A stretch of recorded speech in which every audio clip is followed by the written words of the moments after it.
And I love when we dive into the coaches because college basketball, the constant is the coaches. I mean, I heard, radio legend Colin Coward say earlier today that St. John's is so compelling because they've got this 72-year-old who just stands the test of time, wins everywhere he goes, and figures out a way to keep doing it. So here we go, Rob.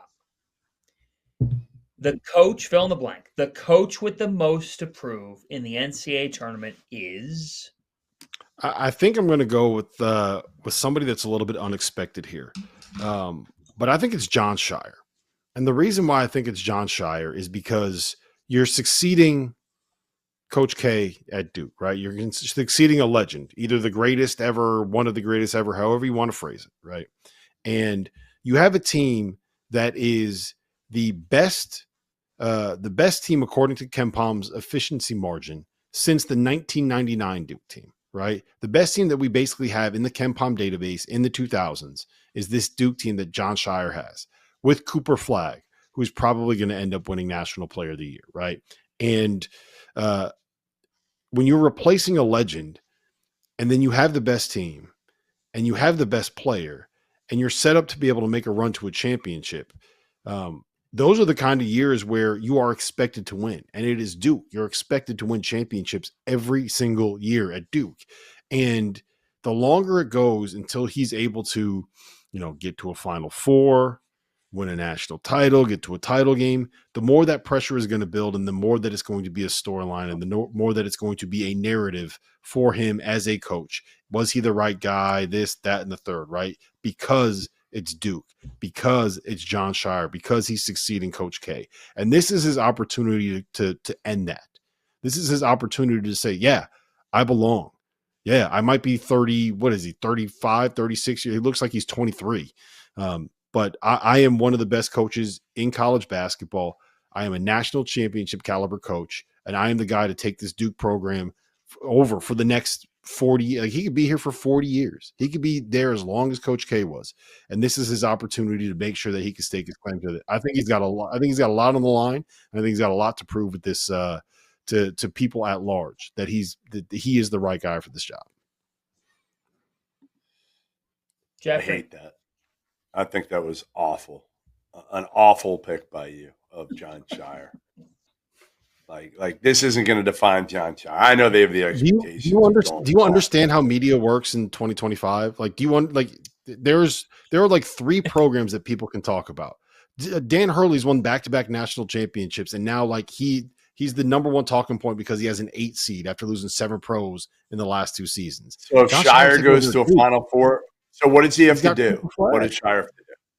What does he have to do? I don't think he has to do anything. I think he's proved it. But I think that until he gets to a Final Four, until he gets to a championship, that is going to be the narrative about his career. That is going to be what the people that swoop in every March and don't cover college basketball the entire season talk about. And that's a lot of pressure to deal with.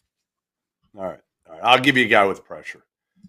Pressure to go, further than the Sweet 16. He's gone twice to the Sweet 16 and lost once to an Ivy League team in the first round in his 3 seasons as head coach at Arizona, and that is Tommy Lloyd. Yep. Arizona is a proud program. Trust me, I went there. Lute Olson lost his share of games in the first round. He also won a national title. And I think at Arizona, obviously, going to the Sweet 16 is fine, and he did a great job taking over for Sean Miller. They've been unbelievable in the regular season. They won 2 Pac-12 titles in his first 3 years. This year, they started slow in the first year in the Big 12, finished I think tied for 3rd in the league. But I think if you're Tommy Lloyd, you got to show that you can do something and be a real threat in the NCAA tournament. That means going beyond just the Sweet 16. So I think for Tommy Lloyd, there's some pressure this year. 100%. Well, I'm not going to waste any time. I'm going with Hubert Davis tomorrow night. He has to prove that his team can handle this stage, can go out there and shut people up. And whether they win or lose the game does not equivocate to whether or not they should have been put into the NCAA tournament. Those are 2 totally different things. That being said, if you go out and have an emphatic performance and win the game, you are going to have the last word in that discussion because that's how this world works. Will we see R.J. Davis show up and put up one of his patented performances? Will we see in Jackson and Seth Trimble deliver on the perimeter?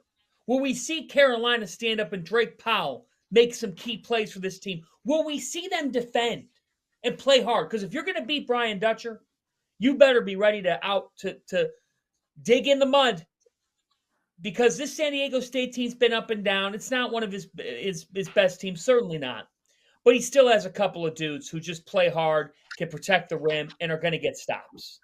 So I'm not wasting any time, because tomorrow night, Jeff, if Carolina goes out there and they get humiliated, and I don't think they will, but let's say that if they pull a Virginia, Jeff, then not only are people going to be saying they didn't belong in, but people are going to be saying they gave this coach a contract extension.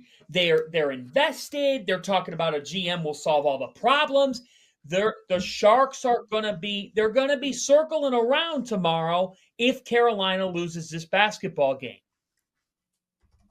All three of those guys have different type of pressure on them, no doubt about it. One guy we didn't mention, and I think he might get a little bit of a mulligan here depending on what happens with Tyrese Hunter, is Penny Hardaway, because they've had a hell of a regular season. But ultimately, you've won one NCAA tournament game so far. This is your 7th season at Memphis. You've won one game so far. You got to win at least one this year, whether you have Tyrese Hunter or not.